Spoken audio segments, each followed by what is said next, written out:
This is Optimal Living Daily Relationships, episode 197, ThreePerson Relationships, Part 2, by Steve Pavlina of stevepavlina.com. Welcome back to OLD Relationships, everyone. This is the show where Justin Mullick, the creator and producer of the show, hand selects some of the best relationship content in the world. And then I have the honor of narrating it, with permission from the authors, every weekday, just like an audiobook or audio blog. Today, I have the second part of a two-part mini-series by Steve Pavlina, all about three-person relationships. As I mentioned yesterday, we totally understand that this may go against some people's values, but we'd like to share the content nevertheless, because our podcast network tries to bring out as many different viewpoints as possible. So for those of you who may be new here and are interested in hearing this entire post, you'll want to listen to yesterday's episode first to hear part 1. That's episode 196. Also, if there's a certain topic, author, or blog that you'd like to recommend for the show, please do. We're always looking for new relationship content, and we'd love to hear your suggestions. To get in contact with us, just come by oldpodcast.com, or you can join our Facebook group and let us know that way too. To join, just search for Optimal Living Daily in Facebook and request access. But for now, let's hear the second part of Steve's post and continue optimizing your life. Three-Person Relationships, Part 2, by Steve Pavlina of stevepavlina.com. So why am I sharing this? Are we taking applications or something? Mainly, I want to share this idea because it helps me lean into it and get comfortable with the idea. As far as ideas go, this one both excites and scares me. I think it could be an amazing amount of fun and a wonderful challenge for the heart and mind alike.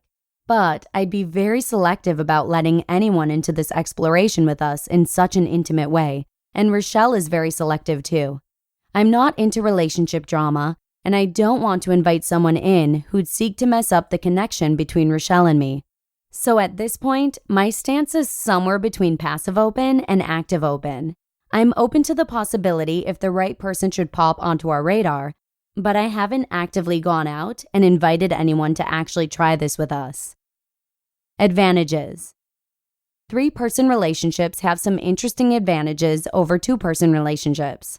Some are practical, while others are just about increasing the fun and stimulation.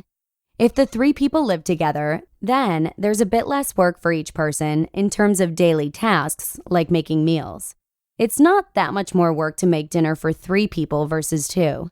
Similarly, one person could research and make reservations for a trip that all 3 could take. Some activities are just more enjoyable with a third person due to the added energy. A good example would be receiving a 2-on-1 massage. Another would be having a threesome. I imagine you'd want to maintain good physical fitness if you expect to do a lot of that together. In a monogamous two-person relationship, if your partner declines a certain activity invite, you're out of luck, unless you want to invite a friend who lives further away. But in a three-person relationship, you can just go and ask the other person, and maybe you'll get a yes. So, for any two-person activities, you have 2 people you can ask, thus increasing your chances of having someone available. If you have a problem to solve, you can have a 3-way discussion about it, which helps compensate for individual biases. You also have the knowledge, talents, and support of an extra person at your disposal. Many of the advantages of three-person relationships are the same that arise in families or teams, but some are specific to intimate connections, like being able to cuddle with 2 lovers at once, or having 2 people get to know you very deeply. Consent. While a three-person relationship may sound complicated or difficult to initiate, all it takes is for 3 like-minded people to consent to it. Each person may have different reasons for wanting to invite such an experience, but as long as their desires are compatible, they can create this experience. If it works out well, wonderful. If it doesn't work out so well, it will surely be an interesting learning experience. I don't necessarily expect such a 3-person connection to be super stable in the long run. I figure it will probably be more temporary than a 2-person connection, partly because 3-person connections are easier to break up. only 1 in 3 people has to decide to leave. I think it could be a really fascinating thing to explore, even if it doesn't last long. All human experiences are temporary anyway. Consent alone, however, isn't quite enough for me. I'd also want us to have compatible intentions as to why we'd want to explore such a relationship. Mine would be to learn, grow, explore, share love and intimacy, make people feel good, and have a ridiculous amount of fun together. Rochelle and I already have this kind of connection, so while it would be a stretch to invite a third person into this, I think it has a fair chance of creating even more joy for 3 people, at least for a while. Whether this type of connection works out well or quickly goes bust, I think it's worth the risk to try it. Rochelle and I have been enjoying an open relationship since we first got together, so we aren't coming from a traditional place to begin with. We also have years of practice with open, honest communication, and we find it very easy to keep connecting from a place of love. I don't realistically see our connection being threatened by adding another person to it, as long as we hold to our values and select someone like-minded. I think it's more likely that our 2-person connection could morph into something even greater. I must admit that even to me, this idea feels a bit weird, but I tend to do well with ideas that once seemed weird to me, such as making a living from blogging or moving to Las Vegas. So given my track record with weird ideas, I have the honest expectation that if we do find someone who's a good match for this, it will probably work out beautifully. And if it happens to go the way of polyphasic sleep, then at least it will make for a tremendous growth experience.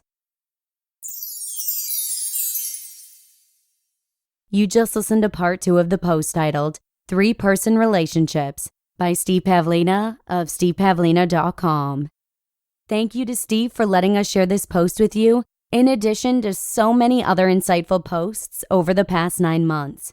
And I'd just like to mention again that we're always trying to broaden our pool of relationship content. So we appreciate any recommendations you may have for new topics, authors, or blogs. To get in touch with us, just visit oldpodcast.com or simply join our Facebook group and let us know that way. To join, just search for Optimal Living Daily in Facebook and request access. Or the shortcut link is oldpodcast.com/Facebook. And that's it for today. Thank you so much for listening, and I hope to see you again tomorrow with a post from Evan Mark Katz, where your optimal life awaits.